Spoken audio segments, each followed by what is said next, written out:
G'day, I'm Rowan Connolly. And I'm Mark Fine. We are here to wrap up a big round 11 of AFL football. How are you, Finey?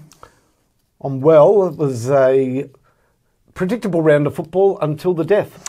It was. We had the interesting setup. We had the top 9 playing the bottom 9. Basically went according to script. The closest game of the round, the game between 9th and 10th.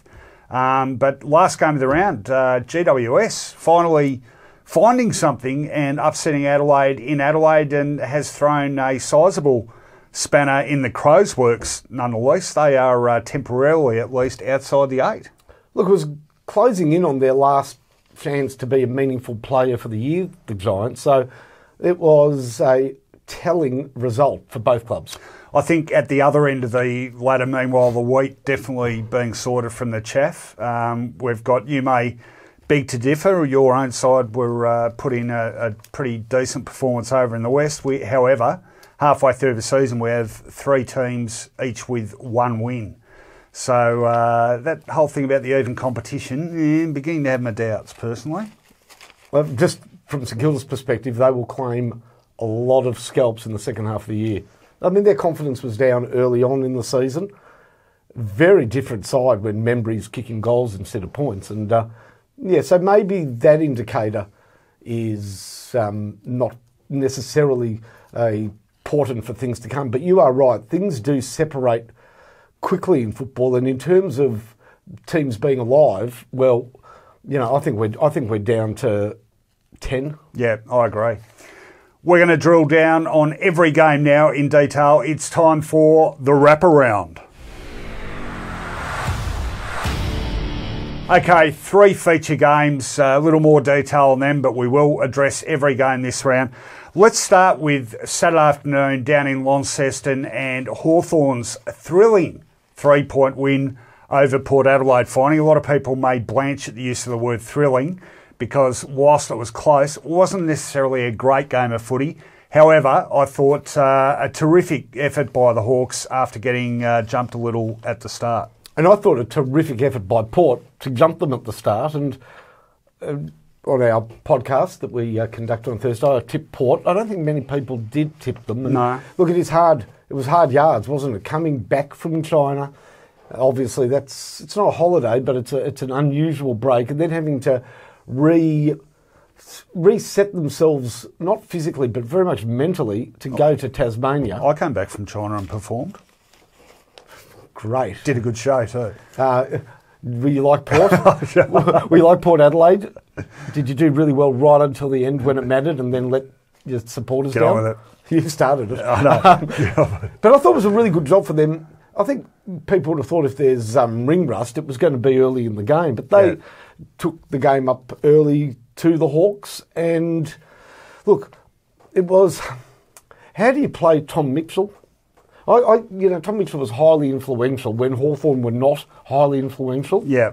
Now, some people will say that you let him gather those possessions and work around it as long as he's not impacting the scoreboard. But he also kicked a couple of goals. And the fact is, Port Adelaide have the sort of physical midfield that I think one of those players could have been assigned an unusual job and taken him out of the game, and they would have won that game. Well, it was interesting, that duel, because Powell Pepper, who's done a pretty good job, he couldn't curtail Mitchell. He racked up 21 to half time. Yes. And then Tom Rockcliffe went on to him, and Rockcliffe actually kept him quiet. Well, that's what I'm saying. Yet the Hawks won. Well, a lot of people will point to that and say, well, Tom Mitchell's influence was curbed and they won the game. But I think Port, had they just kept him out of the game in the first half, would have been off to the races and uncatchable. Well, they had turnover issues, the Power, and I was a bit surprised with that. I thought their ball use was better than that. I think you've got to now ask a few questions about how they go under severe physical pressure, because the Hawks really applied that well, and Port suffered by extension of that, so much so I think their inside 50s were under 40. It was only 38 or 39 inside 50s. And the Hawks, I don't know, look, I don't know if it's a hangover of having seen them through the 1980s and Peter McKenna's line, you can't write the Hawks off, but gee, they always seem to find something, I reckon, in tight situations, and they did it again. Great team effort. I love McAvoy in the ruck. I think he's a terrific soldier for them. Still can't believe your mob let him go. Sean Burgoyne always bobs up when you need him to with a bit of extra class. I thought James Sicily, again, terrific in defence. And Port, look, they should be better placed than they are. I'm beginning to have a few doubts about where they might be in the scheme of things. Would Port Adelaide have been better served to, given that they had a really good start in the game, would they have been better served to get Robbie Gray on the ball later on in the game? Well, possibly, although, I mean, you know, one of the reasons for picking up the likes of Rockcliffe is to enable Gray to play forward more, and he's really damaging. He kicked 4 goals. Oh, no, he was great, but just at the death knock, you know what I mean? He is somebody who can play either position so well. Oh, no doubt, and Wingard's another one. Maybe you can make the same argument with him. But, they're in an interesting situation now, the Power. I think they need to find something sooner than later, and the Hawks back in the finals hunt. Okay, game 2, dream time at the G, and what a flop this was. Now, not casting any aspersions on Richmond's win, they were sensational. Back to their absolute juggernaut-like best, 17-12-114. Smashed a pretty inept-looking Essendon 6-7, 43 Finey. I was there, suffered through it whilst acknowledging how good the Tigers were. Look, I think really, this was a side back at the top of its game against a side who has had a couple of good weeks, but this is a real wake-up call for the Bombers, I think, because after wins over Geelong GWS, I think there are a number of people, not just within the club, but in the punditry, sort of going, okay, you watch the Bombers now, crank it up. Well, they tried to crank it up, and Richmond wouldn't let him crank it up. And I'll tell you what, being there really gives you a great perspective too on just how good the Tigers' pressure game is. They just set up a wall behind the ball, and time again, Essendon were hurried into trying to clear their defensive 50 and just turned it over. In fact, I've got some numbers on the turnovers. Richmond's final score, 17-12, 114. 14-5 of that score, or a total of 89 points, was from turnovers. Now, their average for points from turnovers this season is 72. The AFL average for points from turnovers is 51.6. They as good as doubled the AFL average for scores from turnovers. No one both forces and capitalises on a turnover better than the Tigers. And if they play like that, they will beat anyone. I don't care who gets in their way. They will beat anyone playing as good a defensive game as that. They were fantastic. Essendon were gone really early in this game when one realised that, exactly as you described, the grip was on, the boa constrictor had its prey and was knocking the stuffing out of it. But Richmond have, whilst this happens, a lot of Richmond players invest and take away from their own natural instincts to create this defensive wall, to keep it tight and in close. And then Richmond can unleash 2 or 3 or 4 impact players, explosive players. And if they're on, well, they're going to win, because it's sort of like the game, it doesn't grind down with the rest of the players, but it's hard for players of both teams to move the ball until Martin got it, until Caddy got it, and until Edwards got it in his best game of the season. Well, Caddy now 10 goals in the last 2 weeks. Absolutely valuable forward. Butler chipped in with a couple. They had 10 individual goal kickers. You know, they tick all the boxes. Rewalt had one of his quietest games for ages, and it barely mattered. Maybe shouldn't have played after the concussion? Yeah, no, that's fair. I hadn't thought of that, to be honest. But look, he just had a quiet one. But can I use a term for Essendon's forward line in this game? It's dysfunctional? No, it's an old-fashioned term. They seem to have a lot of the old prop and cop forwards, sort of standing with the, McKernan, just standing with their buttocks out, waiting for the one-on-ones. Well, don't start me on the that Hurley-Martin one-on-one and the McKernan-Rance one-on-one. Well, hang on. Look, Hurley went to Caddy. Caddy caught Hurley. Was it Caddy that caught him with that dropping the ball?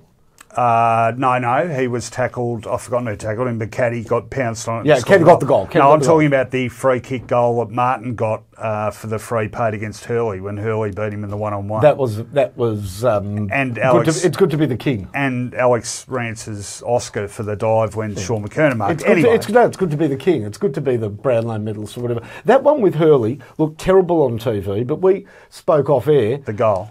Yeah, because he was just caught deer in the headlights. Yeah, he had nothing. But when you're at the ground, it's different, isn't it? Oh, no, look, you could see he had nothing in front of him, and I don't necessarily blame him for that one, although he is absolutely devoid of confidence at the moment, and I think could be a big omission looming if he continues to play like that. Look, beyond that, some kudos to Jake Stringer. Thought he was clearly Essendon's best. Thought Adam Sard played a really good game as well and offered a bit. But see, there was a great piece of play. They missed Zaharakis when he got injured. He's got the shoulder was coming in collarbone. there, a double tackle. And that can be almost symbolic of a game, can't it? And I know that as football fans, we see it. The players probably don't, but it happened when St Kilda made the grand final in 97. Two players double-teamed McKernan, got him down. Yeah. No, Richmond brutalised Essendon. And Essendon, apart from not being good enough, certainly aren't physically strong enough. So plenty of thinking to do for the Bombers. Great win for the Tigers. They have to be back in flag favouritism, I would have thought. Okay, third game of the round and the upset of the round. And in terms of quality, pretty hard to go past this as the best game of the round. GWS prevailing by 16 points over Adelaide. Their first ever win in Adelaide, 14-13-97.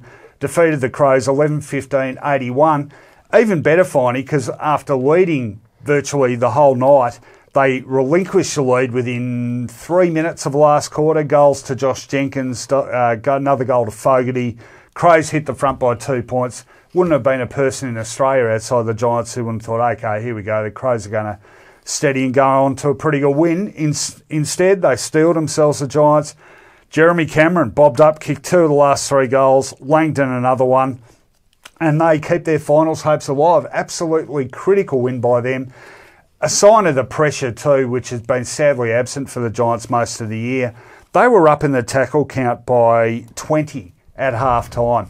Now, in terms of the differential rankings on the tackle count, they, I think before this round, were ranked about 10th, negative 1.2 or something. So phenomenal pressure effort from them.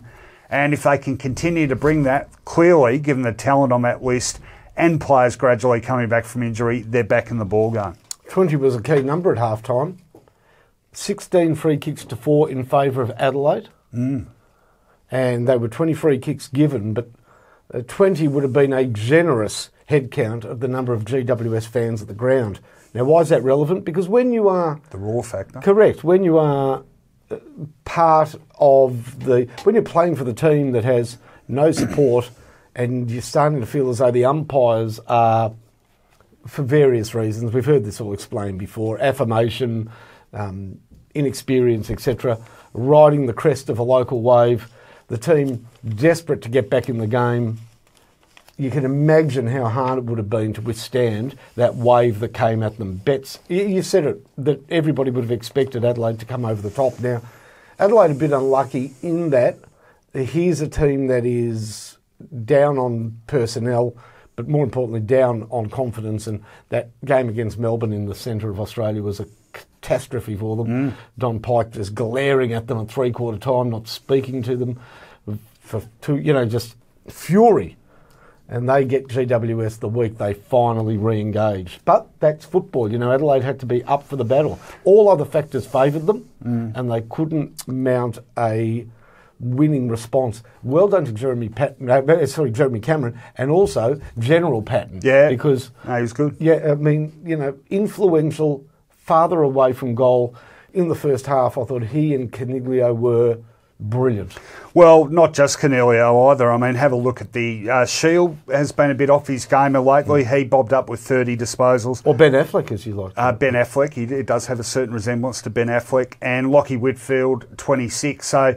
The stars stood up. Cameron, Shield, Josh Kelly, second game back, 31. He's a gun. So, look, your stars fire, you bring the pressure, it can do remarkable things, and no one would say they're not capable of turning their season around. Got doubts about other sides below them on the ladder, not them. On talent, in terms of talent, they have to be a big chance of reviving their season, I think. Star watch, player down for Adelaide that could have won them the game today, Sam Jacobs. Yes, struggling. Yeah. Gibbs, really good, 36. Yep. Matt Crouch, 36. Not sure if he's... not great influence. No, I'm not sure if he's having the same impact that he did. Laird, 30, always gets a lot of touches. Look, I'm cutting the Crows a bit of slack. The injuries have really taken a toll. As they get some of those players back, I think they'll improve. But the fact is, right at the moment, they are outside the 8. Okay, they played GWS, who we know all season have had those problems. Yep. All right, they're our feature games for this week. Let's move on to the rest of the cards. Started, of course, Friday night up at the SCG. And you've never heard so much, cynicism about a Friday night game in your life, Finey. It actually wasn't too bad. I thought the Blues gave a pretty reasonable effort. I hope that doesn't sound condescending, but I thought their effort most of the night was pretty good. And the Swans, it was another one of those Swans do enough in a bit of a slog games, getting over the line by 30 points in the end. Not sure if it's a great sort of, signal of how good a side they can be this year. Just sort of getting the job done at the moment. How do you see it? No, I think Sydney would be very pleased with Heaney's performance. Oh, yeah. I know you're a fan of Callum Sinclair's. Yeah, I'll get to that. Carlton would have been wrapped with Jack Silvani in the first half, would have been confused and disappointed by him in the second. There, your two Silvanis, the very good one and the absent one. Patrick Cripps is a worry. Not because he's not a great player, because he gets targeted. He's doing two men's job, and his body is suffering for that. It's just very hard for this young man week in, week out to be the inside mid, the catalyst, the dynamo, and the driver, and his body's paying the penalty. Well, actually, on that too, another bonus for the Swans. They've discovered a pretty good run with player in George Hewitt, I think. Yeah, he did well, but again... Did well against Tom Mitchell of the Hawks too. Yeah, okay. These things, they come and go in waves, don't they? You think you've got one, and then luckily champions and good players are able to find a way around a lot of the taggers in football. So hopefully Hewitt stays in the team, but hopefully he doesn't take out too many stars because we love the stars. All right, let's move on. Saturday afternoon, Etihad Stadium, pretty comprehensive win to the Demons, 15-10-100, defeating the Bulldogs 7-9-51. Two things out of this, Finey, for me. First, if there were doubts about Melbourne, this is the sort of game they'd be bested in. You could see the Bulldogs getting their act together at Etihad. Melbourne go into their shells, sort of get hit hard early and oh no, what's going to happen? Well, the Dogs, as they did last week, came out firing. First 3 goals of the game. The Demons responded by half-time, had a pretty decent lead and just built on that. Thereafter, they are the real deal, definitely, and pretty handy key forward duo Hogan and Tom McDonald, 9 goals between them, plus that array of medium-sized goal kickers. Hard at it. We know their contested ball numbers have been through the roof. So they are the real deal. Second takeaway for me, the Bulldogs. It's been one of the most dramatic falls from grace by a premiership side I can ever remember. Now, sure, we've seen sort of one-offs over the years, but they're going to miss the finals 2 years in succession after winning a flag. Yeah. Unfortunately, it is a mathematical fact. It's a reality that they won the flag in 2016, but this is not a premiership team. It's not a finals team. You know that I've been on the case that I don't think they've been well managed selected. in terms of their lineup. So here's a side. Now, this is a really strange thing. They were top-heavy and awkward yesterday with Boyd and Shaki and Roughhead. They look to me at times large and clumsy, yet they were annihilated in the ruck. So here they are. They're too big and they're too small all on the same weekend. Unfortunately for Melbourne, look, they were 3 goals down deep into the first quarter. And you know what? I think this is the week they lost their chance to win the flag, unfortunately. Oh, with Jake Lever. He's out for the year. Yeah, it's an ACL. Should obviously negligent of me to not mention. Oh no, I'm just saying that I think they can win it without him. Yeah, I don't think they can. I think now McDonald, that luxury will be stretched by some teams. And you're right. It's a great duo up forward, but Have we seen that impacted on Will Tom severely? have to go backwards? Yeah, at some backwards. point. Yeah, well, Back. Possibly. Backwards? No, Yeah. no, I mean, they're backwards. pointing at Josh. Is it Josh Smith to fill the void? Yeah. In the back line, Yeah. but I think that is to preserve that forward line strength, and when push comes to shove, we might see Tom head back at some point in time. No, the lever injury is a big one, no doubt about that. Okay, let's move up to the Gold Coast, where the Cats had a massive 85-point win, 17-19 to 4-12. Just 2 goals in either half for the Suns, and dare I use a really bad China sort of pun after the Shanghai game, but they have hit the wall, Finey. I think 10 weeks of travel has taken a toll. And No, you're making excuses. They were. No, I just wanted to use the The wall. war. Okay. I watched this game in full. They did this a couple of times last year, Gold Coast. I don't like saying this at all. There are guys that were not invested in it. Absolutely not. They are. This is, and you know what? I'm sort of happy for Rodney Eade because, and I'm not, you know, And a big hello to Stuart Dew. No, I'm not wanting ill on Stewart, but you know, was there a sense maybe that he was the Messiah? No, that's something about Rodney was incapable of driving these men to the bare minimum of effort. No, there's something in the makeup of this list. No, this was horrible. Look, there's going to be some thrashings because of availability. I urge football fans to actually watch this game in full and see, when you talk about, you know, my team let me down, they didn't put in effort. You know, teams put in effort normally. Watch this game to see what happened when a team doesn't put in effort as a measuring stick. Yeah, well, it was over very early in the piece. That's often a good indicator. All right, absolute smashing there. And what most people thought would be a smashing but actually wasn't. Pretty credible effort by your Saints, Finey, going down by just 13 points to the Eagles. Of course, some concerns there about Jack Darling. Pretty accurate. In fact, both sides very accurate. 16-5, 101 defeated 14-4, 88. What's that? 30 goals, 9. Gee, that's a conversion rate we haven't seen much of in the last couple of years of footy. 6 to Josh Kennedy. Had to step up with Darling injured and did. And 6 goals. Thankfully, finally finding the big sticks. Tim Membry for the Saints. But Membry, obviously, good performance. I know you're a rap for Jack Sinclair's game, and you'll go into that in more detail. But where are the Saints at? Last 2 weeks have been very encouraging without getting the points. Really pleasing for St Kilda to have promoted some players for their first taste of football, and they've been rewarded. St Kilda, Red Phillips holds his place in the team. Bailey Rice in his first game was exposed a bit, but he actually got a couple of sort of game impact injuries that he came back from, an ankle and a bit of a knock, but he played quite well. Again, you'd need to watch the game to understand what I'm talking about here, and this is not an aggrieved St Kilda supporter. St Kilda were the better team. Sometimes you go over to the West, and I guess with the big build-up Indigenous round, a crowd that had no St Kilda supporters, pre-game ceremony, St Kilda was served up on a platter. There were free kicks given and a mark given to Nat Nui and a 50 in the first quarter of the game that was atrocious. And St Kilda were brilliant in that last quarter. They rattled at them. With 5 minutes to go... They were never going to have enough time to win it, were they? Yeah. You reckon? For about 6 minutes ago, they were 4 goals down. Yeah. But they just had all of the ball constantly. Now, if you watch the game, and I really do mean this, that's how St Kilda played for the entire game. But for periods of that game, they were... they were on the receiving end of a rough run of frees. Kennedy kicked 6. He kicked 3 in short order in the third quarter. And I urge anybody to watch that 3-goal burst and tell me that St Kilda weren't unlucky. Okay, one-word answer. They've won 1.5 games in the first half of the year. How many games will they win in the second half of the year? They'll finish on 6.5 wins, thereabouts. So 5. Yeah, they'll go 50-50. That'd be a reasonable effort given where they are now.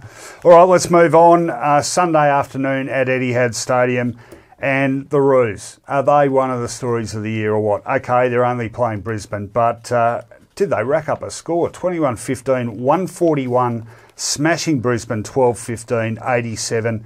The goal kickers, well, how many goal kickers here? 3, 6, 8, 10, 12, 14 individual goal kickers. Yep. Zeeble 3, but then 2s to Brown, Atley, McDonald, Wright, Jacobs. Singles to Higgins, Wood, Simpkin, Goldstein, Williams, Hartung, Tarrant, Cunnington. Tom Murphy made his debut after Jared Waite was a last-minute withdrawal. Imagine being told you're going to play your first game of league footy 5 minutes before the game. Well, it's sort of good in a way, isn't it? You don't have time for the nerves to creep in. But, geez, they're playing some great football. There's a real fluency about them. They're a much better team defensively, very hard at it. They build well out of the back half as well, and they're dangerous up forward. Guys like Atley's having a really good season. Sean Higgins is a superstar. He was beautiful. And Ben Cunnington is, he's played some really good footy, but this is probably his best season. Paul Ahern we'll talk about, but he's been good for him too. And speaking about runs home, North's draw is as favourable as anyone's. They're going to play finals. Strange game, a little bit counterintuitive this, because they were at their very best, North Melbourne, when Brisbane had 22 players to rotate. But as the game wore on, not late in the game, by half time and just after, Brisbane were down to 19 men, and McCluggage and Achilles, Christensen victim of a drive-by, Cameron an ankle type situation. And from that point, Brisbane were very competitive. Yeah. But it was, pleasingly for North, when it was 22 v 22, you know what North were like today? North were like the bloke, you and me, just, strugglers when we were singles, I guess. Not strugglers, just went out. Not good enough. Speak for yourself, Finey. I didn't struggle either. I shouldn't say strugglers. I didn't struggle. Not good enough looking blokes to walk into a room and girls just to turn around and say, I've got to be with him. We had to work. And we could work. We liked our work. Correct.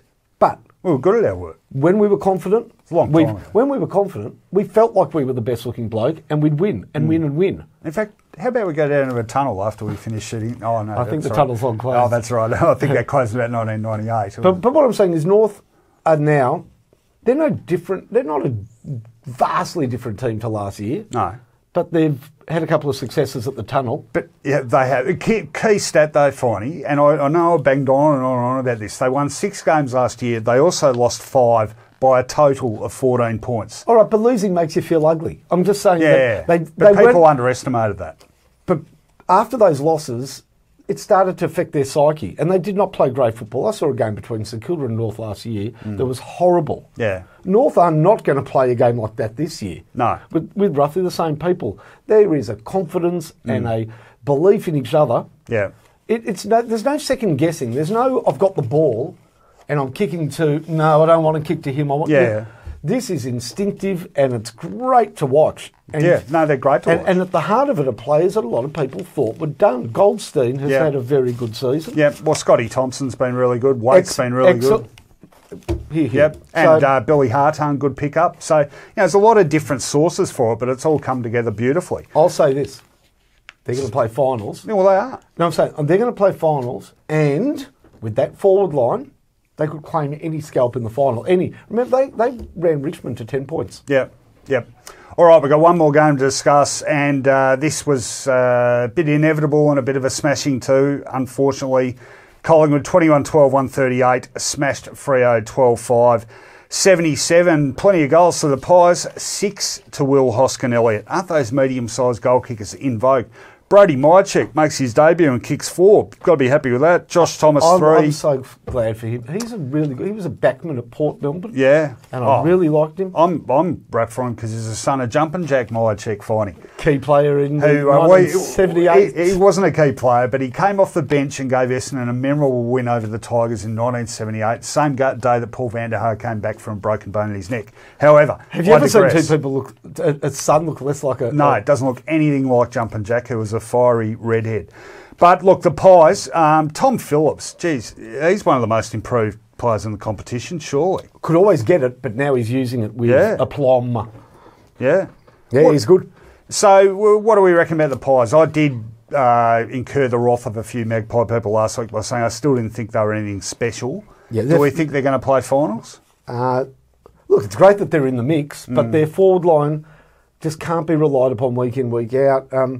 It scored well today. Maybe Mychek can be a point of difference, but it's just when they're kicking it up to sort of Cox and Reed that you're not 100% sure because you've seen it not work. Yeah, no, I'm with you on that one. Can I just make an observation quickly? Yep. Look, I know there's dreams. I love those Dreamtime jumpers. I've said so during the week. But there's still a need to be conscious of the clash jumpers. You thought they were too similar? Oh, that was terrible. Black and white, but a lot of white, and then white with some sort of markings on it. This is a team that wears purple. They should have gone purple with white. Predominantly purple. They were kicking up to the pack, and I just could not identify anybody. All right, very quickly, speaking about purple, where are they at? Because I'm not convinced by this rebuild at all. To me, they look more and more like a side that's not going anywhere much. I've never seen it. I've never had a look at a team that I knew less players in. I've said it before about them, and they found 4 more that I could barely identify. Okay, so you think the rebuild is going all right? Well, you have to start. You can't just put all the kids on together because you're going to get beaten every week. You have to start having a vision of what your best 25 is, your best 30 is. Yeah. And they dropped or rested or didn't play over 1,000 games of experience. Well, that's what happens when you just throw kids to the wolves. Yeah, and I don't like this thing about we'll just give away the games on the road. I mean, their average losing margin on the road this year before today was 54 points. Now it goes up again. I mean, it's not good enough. If I was a supporter of them, I don't reckon that's a very good message to be sending out. But that's exactly it. Their supporters are quite happy just watching them play well at home. They're almost playing to the crowd. Yeah. It's a pretty ordinary way to go about it. I've never heard of it in footy. It's a really good pick-up by you because they are giving away the road. Yeah.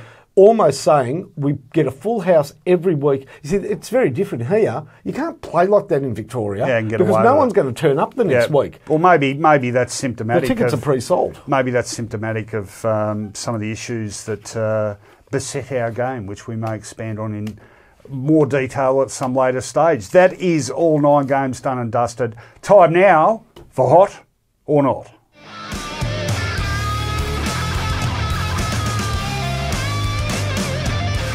Rightio, you know how it works, Finey. 3 likes or dislikes out of the round of football. I'm kicking us off. I'm going with a hot. His name, Callum Sinclair. I reckon he has been fantastic, the Big Swans ruckman. He's been a figure a little maligned over the years. Some people think he hasn't been hard enough at it. I think he's really up the ante on the aggression front. But just as a valuable ruck asset and a guy who can go forward and kick goals, he's been enormous for him this year. Fantastic game Friday night against the Blues.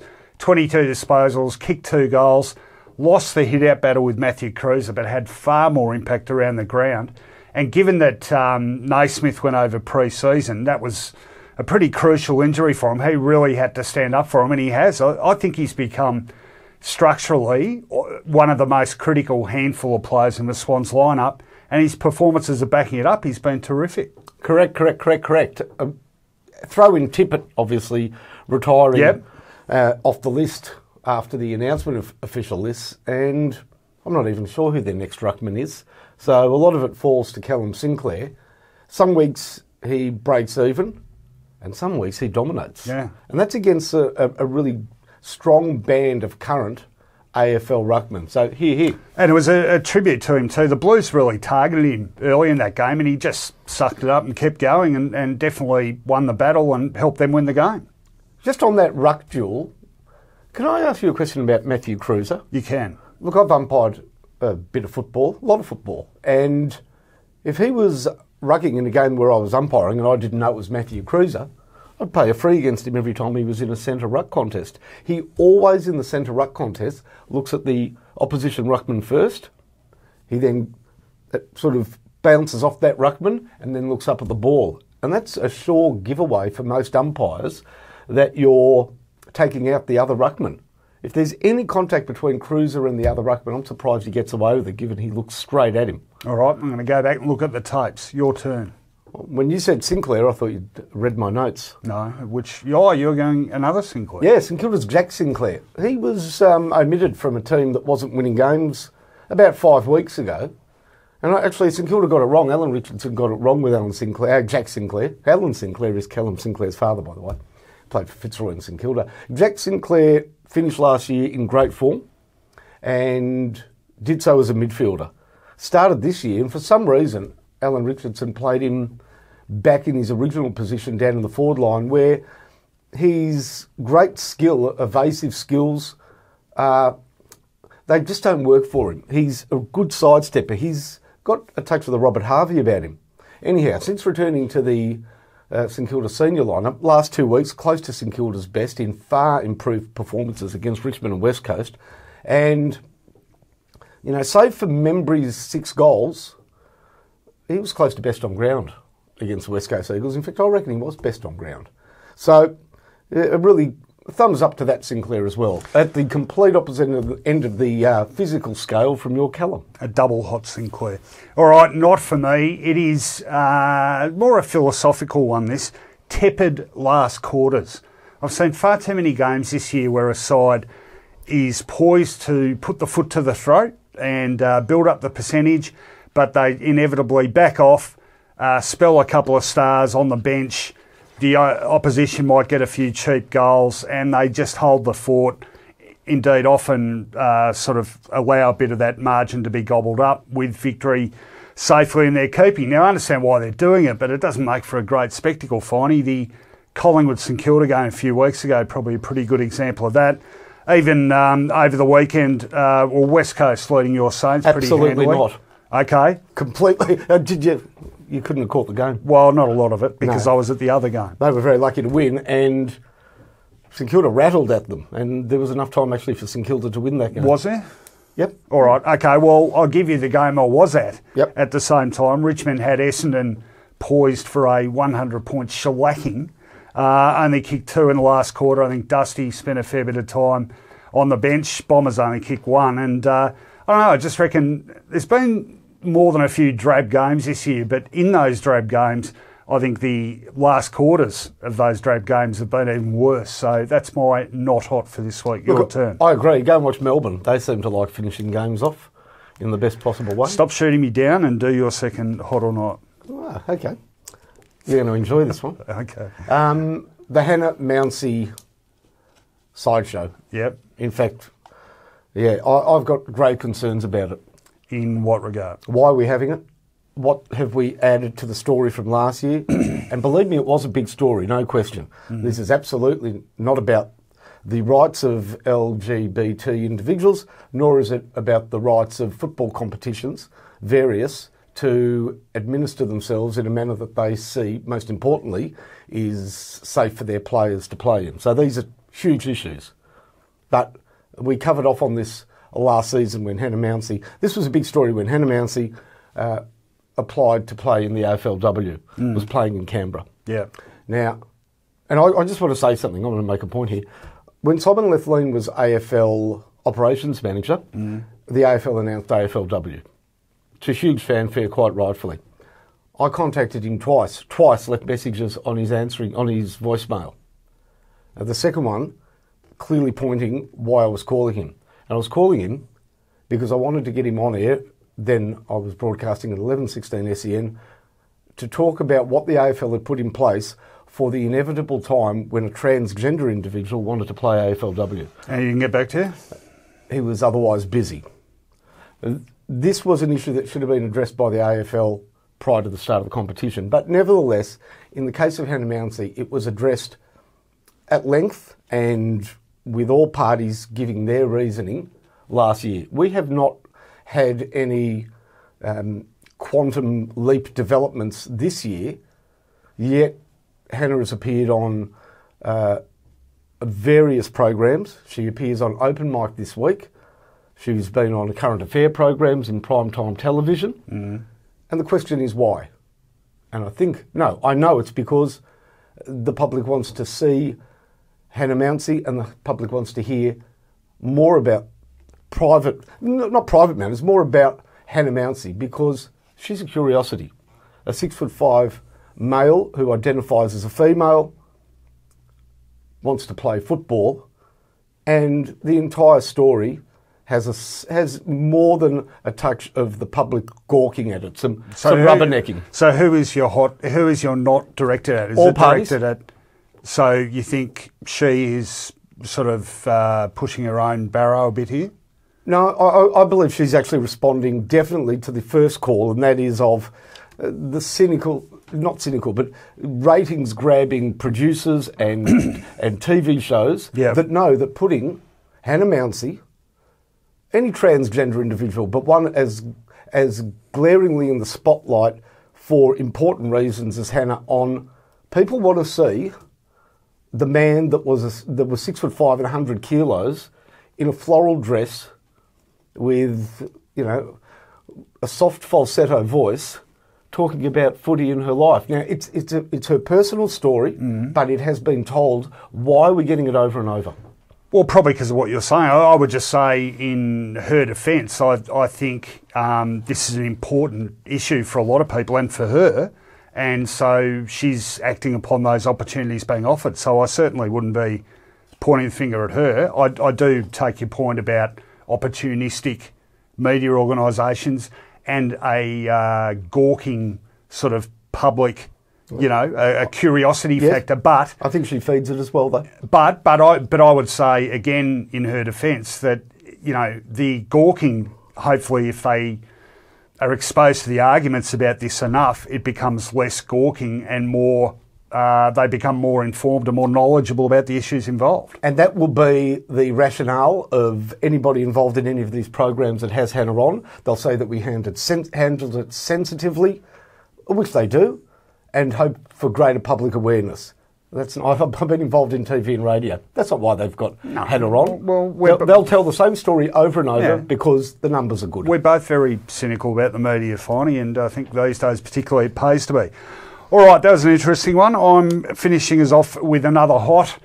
You might think it's a bit obvious now, but Shane Edwards, B.O.G. by a street in the Dreamtime of the G game. But I was really taken by Damien Hardwick's comments about him saying he'll be one of the best players in the history of the Richmond Football Club. And a lot of people will go, what? But clearly he's a much-loved player within the club. Dimmer made a really interesting comment about he improves everyone around him. I thought the other thing worthy of note is that he thinks he has improved every year. When you go back and, well, when you think about it, but also when you look at his numbers year to year, that actually is the case. He's always been a smart player. Perhaps initially he was a player that didn't win enough of the ball. I think as he's grown in confidence, he's certainly won more of the ball. He's up around an average 20 disposals now. But you can really see, particularly against the Bombers, the number of goals he creates for teammates, either through goal assists or just clever little taps, knock-ons. He is one of the leading handful of Indigenous players in the game over the last 10 years, I think, and he's a player as responsible as anyone for Richmond making this quantum leap from middle-of-the-road side to reigning premier. So hats off to Shane Edwards. He's been fantastic. Don't shoot me down for shooting somebody down again, but that's his first really good game for the year. Has not been able to get a handle on the ball this season. I followed him carefully. And he's definitely somebody who brings others into the game, no question about it. Interestingly, he really plays the second tall forward role there a lot because of that very short forward line. Look, he's very important. He'll always be in the team, but this was the first week he married all the effort with some big results right across the stats columns. And when he does that, he is a great player. Well, he picked a good week to do it. Okay, finishes off. And I'm going to hot us with Paul Ahern. Yes. It's a great story. Look, we've had a couple of these probably every year. Feel-good story. Yeah. The Alex Johnson story at Sydney when he made his long way to come back was great. Yeah. But it's sort of not going to be sustained, is it, in terms of his football career, Alex Johnson? Paul Ahern's is. Today was his first game. I think he got 29 touches on debut. Yes, it was against Brisbane in a comfortable win. But you can see why they play him. He knows where the ball is. He's a lovely size, good mover, very good user of the ball. And when you've had 2 knee reconstructions, 2 clubs, 5 years, there must be a time where you think it's just not going to happen. So you sort of hope it does for Nathan Freeman as well. He's the other one in the Ahern corner of a long wait. I don't know whether Freeman will be any good at football, but I know Ahern is. And I'd be surprised if he doesn't keep his spot in that team. So wouldn't it be great, not that he played a game of AFL footy, if he could get to 100? Well, for a side that is going as well as North is and looks like they're going to play finals, this is just cream on the cake. I mean, the improvements come everywhere through a variety of sources, some expected, some unexpected. This one probably in the unexpected boat, but the sum of the parts is making them a very dangerous whole. Can I add something to the discussion? Do you know there's been a really interesting discussion this year about who the best player in the AFL is, as the midfielders influence Dusty and Danger not quite the same, and a lot of people are pointing to Nick Naitanui, and quite rightly. Now, this is ridiculous. People are going to go, you are insane. There is a player, and I'm telling you, he is brilliant. He's brilliant when he plays back. He's brilliant when he's in the ruck, and he hasn't made a mistake for weeks. Gee, I'd love to have Magjack Daw in my team, and anybody should want to have Magjack Daw in their team because he is playing irresistible football. When he goes near the ball, it's a win for North. Well, we talked about confidence players. He's another terrific example of one. A good way to finish this off, elongated hot or not perhaps tonight, and we touched on a couple of serious topics there, so interesting fodder. Now, I hope we haven't fired all our best shots there, Finey, because now is the part, that was a more reasoned, rational debate. Here's a part where we basically go off our cruets. You know what that means, Finey. It's time for Roco's crazy Rant-Off!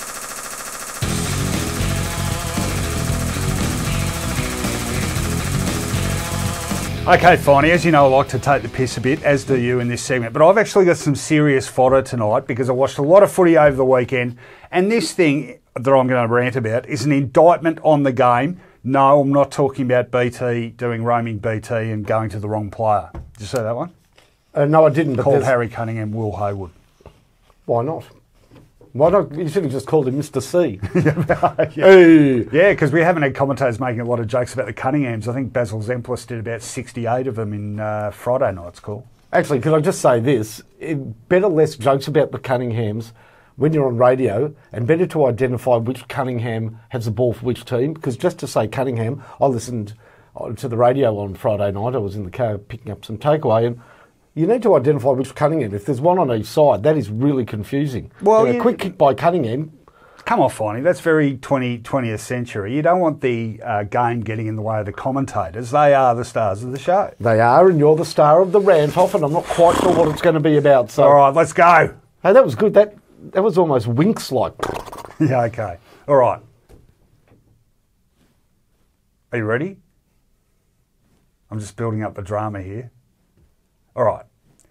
I'm pissed off about the protected area, Finey. What the hell does it mean? Why does it vary so much one week to the next? And what is it we're supposed to be protecting anyway? The eyes in the back of a player's head?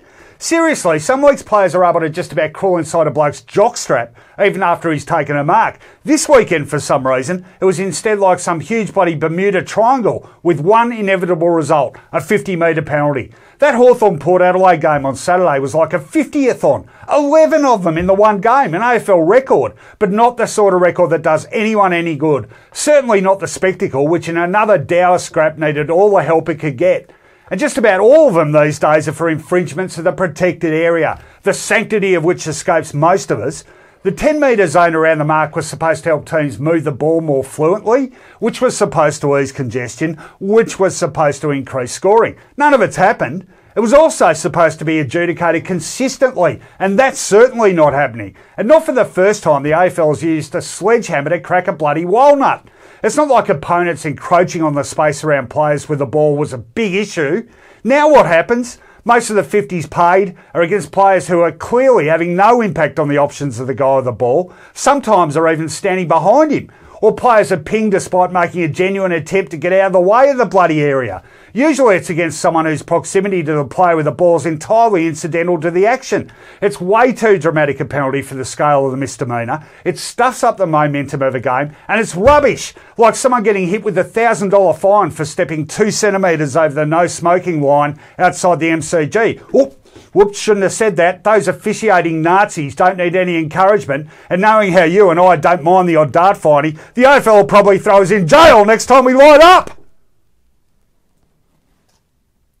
I've sort of given up. Well, not sort of. I've given up smoking, mate. So, did you get a $1,000 fine? No, but it's the sort of thing that could happen if we let these people run amok. So you have to rail against it. Because you know what I did when I... It's preemptive railing. You know what I used to do when I smoked? What? Because I hated that line. Yeah.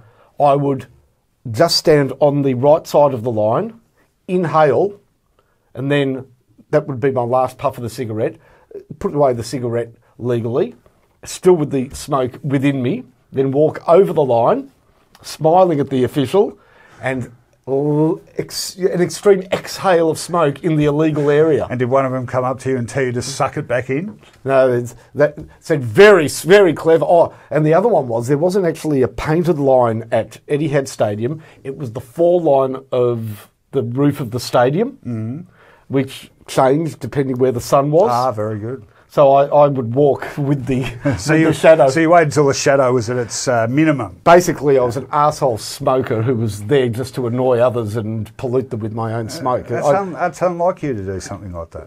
It just proves, smokers aren't generally troublesome. So I'm glad that that's something I put behind me. Now, more seriously, spot on. It is rubbish. And you know a rule's rubbish when fans aren't baying for it, they're just scratching their heads when it's delivered. Who, what, when? We're going to give a 50-metre penalty if you're in the wrong place at the wrong time minding your own business. Well, can you work out, can anyone seriously tell me how the lesser protected area, which was 5 metres, what the difference has been by, like what were we trying to curtail by extending it to 10? I'm still not even sure. I thought when they were enforcing it pre-season, it was one of those over-emphasis of rules that they were just drumming into players during the pre-season that would be backed off during the year proper, which I don't mind when they do that, when they really bear down on a particular rule so players get the message prior to the start of the year. Now, how can a player who's accidentally sort of tracking the game gets into this area and in many cases realises it and is running away from the play with the ball at the time the whistle goes. So that player is doing everything they can to get away from the player and it's a 50-metre penalty. I've seen guys this season running away like they're leaving the scene of a crime or something and still get pinged. I'm running away from it. The player hasn't noticed me and that's a 50-metre penalty. It's a strange 50-metre penalty when the guy with the ball sometimes raises his eyebrows and doesn't know why the whistle's gone. All right, you need to focus. You need to focus on your rant. Yep. I'm going to count you in. Are you ready? Yes, I am. 3, 2, 1, rant. I am appalled. Absolutely appalled, Rowan. At? Myself. On the weekend, I did something that I've never done before in some 45 years of following, playing, umpiring football. Yes, I've umpired football, central umpire, field umpire, for the best part of the last 6 years. Hung up the whistle at the end of the season. And I was asked on the weekend by my daughter's AFLW team to goal umpire.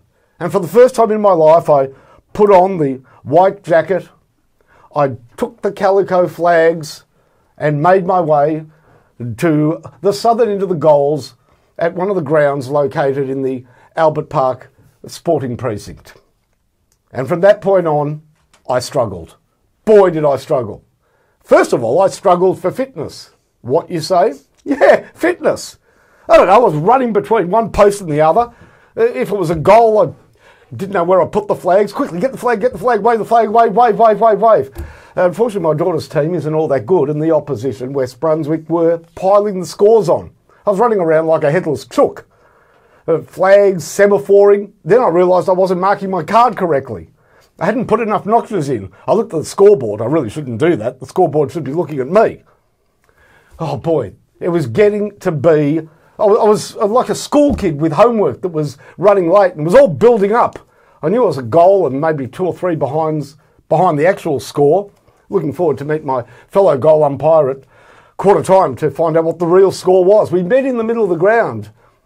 I said, let's check scorecards. He said, what? He didn't have a bloody scorecard. Things were really falling apart. Luckily, the second quarter was a bit easier because I was umpiring the end to which my daughter's team was kicking. This was the 3rd game in a row that they hadn't scored in, so I knew that I wasn't going to be busy.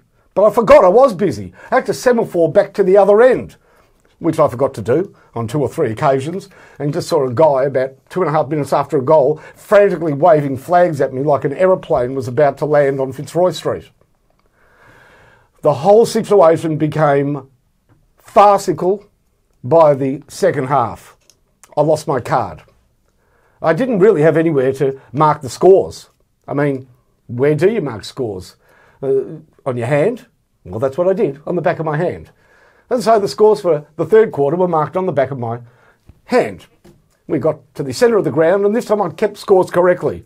I took my 2 flags, looked at the scoreboard, and proudly waved my flags. My younger daughter, who was watching the game and decided to follow me around, was standing too close to me, and I smashed her in the eye with the goal umpire's flag. She ended up being attended to by trainers from both teams, bawling her eyes out in the middle of the ground, and now has a black eye. Goal umpiring. I used to think it was a simple pursuit for old people who wanted to enjoy the game up close because they couldn't see properly. Well, it's not. It's difficult. Far too difficult for me, Mark Fine. Okay. That was, well, a couple of observations. That's exactly what happened? No, I believe it. A couple of observations. One, the fact that you contrived to lose the scorecard on the middle of a giant expanse of turf. No, we went back to the rooms at half-time. Okay. It's just so typical. You know me. Well, pens, paper, bits and pieces. I'm not surprised by that bit of information. Secondly, I admire your capacity to think on the run here, because literally 2 seconds before you launched into that rant, I think we're all under the impression you were actually doing another rant.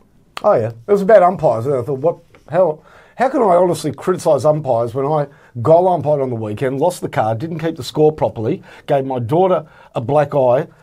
She really had to be attended to by... They rushed out on the ground. I mean, she was felled like a tree. The DHS didn't turn up and interview you afterwards. No, yeah. But it was... I am bang straight into her face. And where do you keep the flags? Do you keep... In the canister. No, there were no canisters. This is local football. How many... Really? Do goal umpires have 3 flags normally? They do. They have 2 on the right-hand post. That's what I thought. Well, I only got given 2 flags. Yeah. I started off with the wider part. Yeah. I was running between them. I'd be... No, they actually moved to a 2 flag in the right canister system about the mid-1980s, I think. So goal umpiring aficionados, Finey, if you watch the old replays, you will see the umpire hair between the 2 posts. Well, that's what I was doing. In the second half, I kept them in the slot. Well, I put them down the back of my pants. Yeah, well... That's what I did. So it was a goal, I'd go, whoop! Okay, and we'll give the address of the league and the flags concerned. So if you are goal umpiring next weekend in the same competition, you can sanitise them first. It was it was really too much for me. All the bookkeeping. Yeah, well... The accounting, the damn accounting. No, organisation doesn't strike me as your strong point, I have to Final score, West Brunswick 13-15, Collegians, no goals 2. Now, on that grassroots note, that's all we've got time for this evening. So thanks for your company. Hope your team won. Any final thoughts? Yes. And they are? I'm never going umpiring again. Okay, bye rounds start from next week. So and Thursday night footy starts in a couple of weeks. So in a season that's been a bit all over the shop, we're going to have a bit more over the shopness, Finey, and we're all over the shop too. So it should sit very comfortably with us. On that note, a very good evening to you. Very good evening to you all out there. And Finey, as we've set the precedent last week, may your football be good football. Good night.